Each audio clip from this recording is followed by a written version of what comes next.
পাওয়ায় গাড়ি ঘুরিয়ে আমিও পলাশ ভাই আবার রওনা করি বাড়ির দিকে। বাড়ি থেকে আসার সময় আশেপাশের জায়গাগুলোকে তাকিয়ে দেখি আর মনে মনে ভাবি দিনের বেলা জায়গাগুলো সাধারণ মনে হলেও রাতে কতটা ভয়ঙ্কর হয়ে ওঠে। এইসব ভাবতে ভাবতে আমরা অনেক দূরে চলে আসি। সেখানে এসে গাড়ি এক সাইডে করে টং দোকানে বসে চা খাই। চা খাওয়া শেষে আবারও গাড়িতে উঠে চলে আসি বাড়ির কাছে।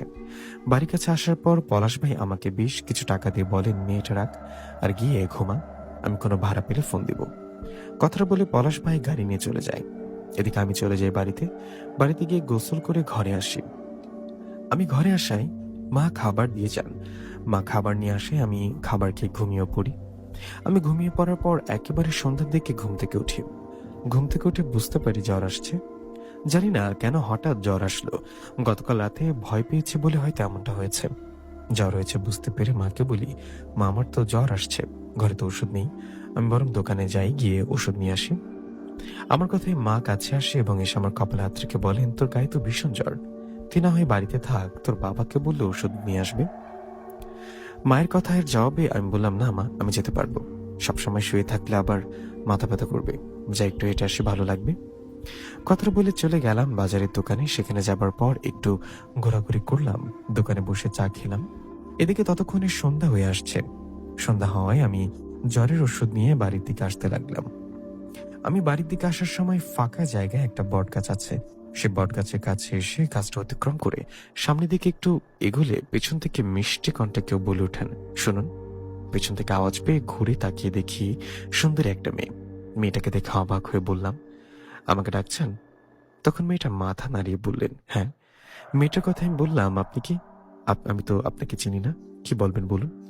তখন মেয়েটা বললেন, আপনি আমাকে চিনবেন না, কখনো দেখেননি, আপনি ভয় পাবেন, আসলে আমি কোনো মানুষ না, আমি একটা পরী। আমি সেই পরী যে গতকাল রাতে আপনাদের বাঁচিয়েছিলাম। মানে মানে কি বলছেন, আপনি একটা পরী?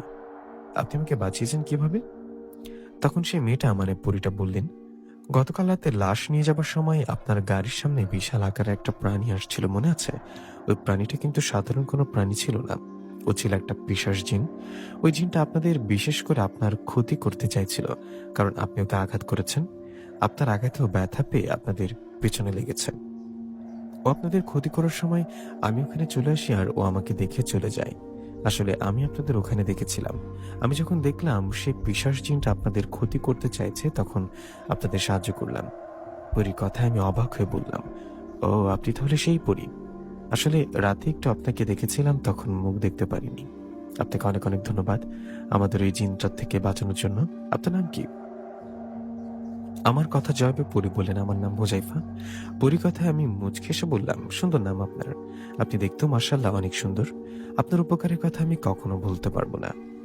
আপনি আমার কাছে আবার আসবেন, কথা বলবেন? আমার কথা জবাবে পরী বললেন, আসবো, কিন্তু আমার কথা কাউকে বলা যাবে না। আমি তো পরী, বুঝতেই পারছেন, আমার কথা সবাই জানলে ভয় পাবে। হুজাইফা পরীর কথায় আমি রাজি হলে তখন পরী বললেন, আচ্ছা আপনি বরং এখন বাড়িতে যান, অন্য কোনো সময় আসবো আবার আপনার কাছে। কথাটা বলে বাতাসে মিশে গেলেন হুজাইফা পরী। পরী চলে যাওয়ায় আমি সেখান থেকে চলে গেলাম বাড়িতে গিয়ে ভাত খেয়ে ওষুধ খেয়ে ঘুমিয়ে পড়লাম। পরের দিন সকালে উঠে বুঝতে পারলাম জ্বর কমেনি। ওদিকে সকালবেলা পলাশ ভাই কল করে বললেন, এই নিশাদ, একটা ভাড়া পাইছি, 10টার দিকে যেতে হবে, সময়মতো চলে আসিস। পলাশ ভাইয়ের কথা জবাবে আমি বললাম, পলাশ ভাই আমি তো যেতে পারবো না, আমার জ্বর আসছে, ওষুধ খেয়েছি কিন্তু কমেনি, এই শরীর নিয়ে যে কিভাবে যাব। আমার কথায় পলাশ ভাই বললেন, ও তাহলে তুই থাক, আমি দু একদিন অন্য কাউকে দিয়ে কাজ সেরে নিব, নিজের যত্ন নিস। এই বলে ফোন রেখে দিলেন পলাশ ভাই। এদিকে তখন আমি হাত মুখ ধুয়ে খাবার খেয়ে ওষুধ খেলাম।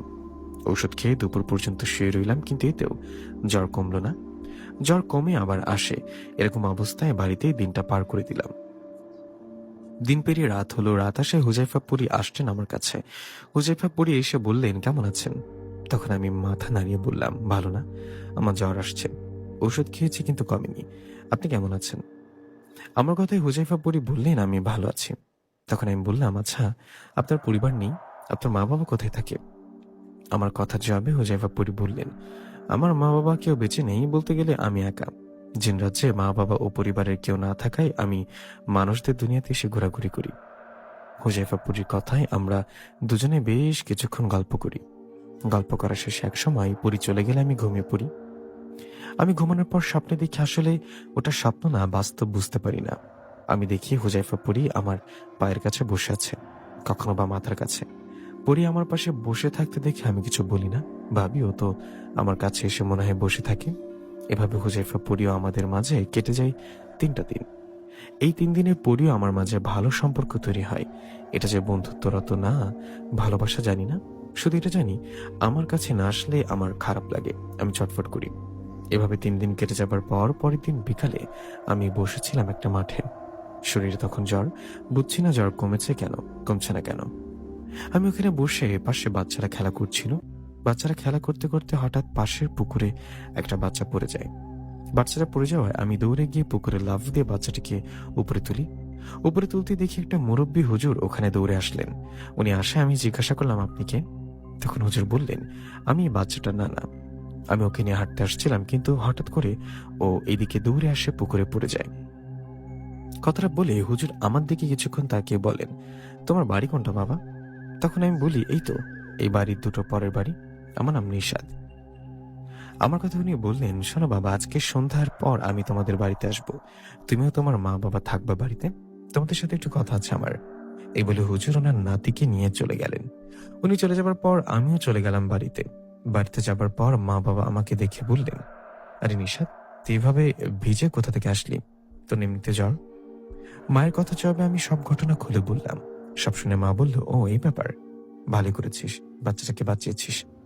তখন বাবা বললেন, তোর তো জ্বর কোনোভাবে কমছে না। আমি বলি, কি তোকে নিয়ে বড় কোনো ডাক্তারের কাছে যাই? বাবার কথা আমি বললাম, মনে তো হচ্ছে তাই করতে হবে, দেখি কালকে পর্যন্ত অপেক্ষা করি, এতে জ্বর ভালো না হলে ডাক্তারের কাছে যাব। আমার কথায় বাবা রাজি হয়ে বললেন, যা যা ভেতরে যা, গিয়ে জামা চেঞ্জ কর। বাবার কথার ভেতরে গিয়ে জামা কাপড় চেঞ্জ করে ঘরে গেলাম।